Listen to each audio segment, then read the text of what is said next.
Bonsoir à tous. Ce soir, je vais vous tenir un discours de consécutive sur Interpol.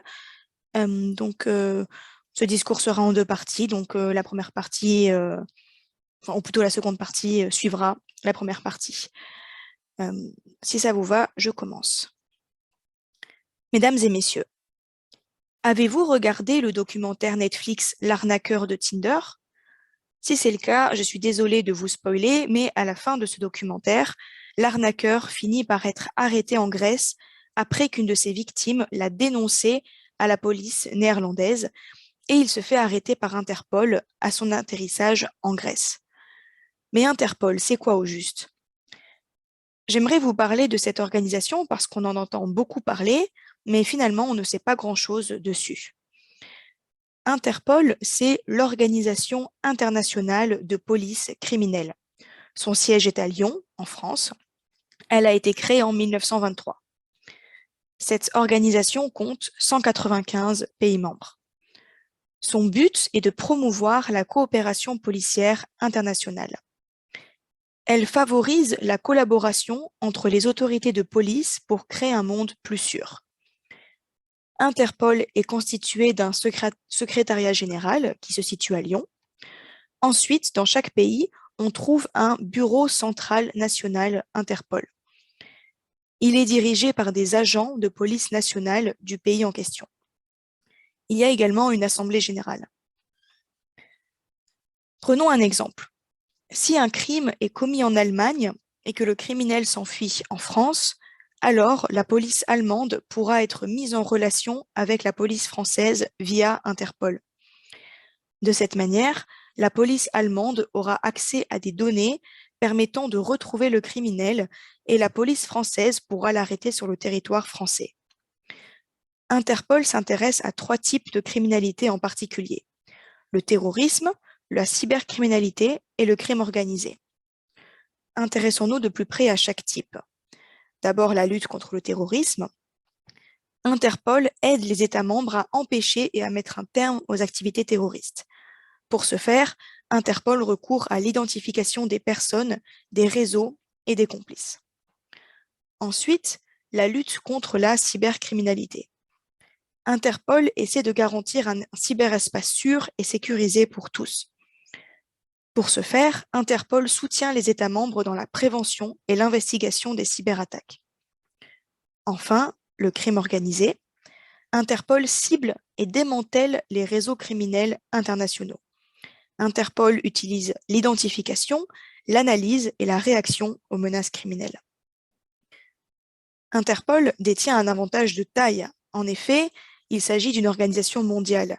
Elle est donc en mesure de fournir une plateforme de coopération. Cette organisation permet aux autorités de police de travailler directement avec d'autres polices, même si certains pays n'entretiennent pas de relations diplomatiques entre eux.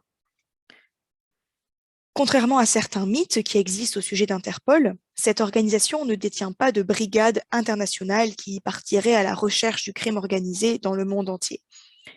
En fait, les 995 employés d'Interpol travaillent pour la plupart au siège à Lyon. Ils sont dans des bâtiments ultra sécurisés et ils gèrent 19 bases de données. Dans ces bases de données, on trouve énormément d'informations au sujet de criminels présumés et de leurs crimes. Les États membres de l'organisation y ont accès en temps réel. Ils peuvent ainsi obtenir des empreintes digitales ou des renseignements sur des passeports volés, par exemple. D'après le site internet d'Interpol, l'ensemble des activités sont politiquement neutres et sont menées dans le respect de la législation en vigueur dans les différents pays. Cette petite citation du site d'Interpol m'amène au point central de mon discours, à savoir, Interpol est-elle vraiment une organisation neutre? C'est parce qu'il faut savoir qu'Interpol est critiqué sur certains points. Pour comprendre ces critiques, penchons-nous d'abord sur un outil très utilisé par Interpol, les notices rouges. Les notices rouges, ce sont des documents accessibles en ligne. Ils concernent les fugitifs recherchés dans le cadre de poursuites judiciaires ou alors il s'agit de chercher à mettre derrière les barreaux ces criminels pour qu'ils purgent leur peine. Une notice rouge consiste à demander aux services chargés de l'application de la loi du monde entier de localiser et de procéder à l'arrestation provisoire d'une personne dans l'attente de son extradition, de sa remise aux autorités de son pays d'origine ou de toute autre procédure judiciaire. Les notices rouges sont émises uniquement à la demande d'un État membre d'Interpol. Toutes les polices sont ainsi informées par les autorités judiciaires du pays d'origine que ce pays est à la recherche d'une personne, et ceci permet souvent des arrestations au passage des frontières. Pour vous donner quelques chiffres, à la fin de l'année 2020, plus de 66 000 notices rouges étaient toujours actives. Et cela signifie donc que 66 000 personnes étaient recherchées. Il y a donc les notices rouges pour les personnes recherchées, mais aussi les notices jaunes pour les personnes disparues, les notices noires pour les identifications de cadavres, ou encore vertes pour alerter sur des individus considérés comme une menace pour la sécurité publique. Je vous donnerai plus d'informations au sujet des critiques à l'égard d'Interpol dans la deuxième partie de mon discours.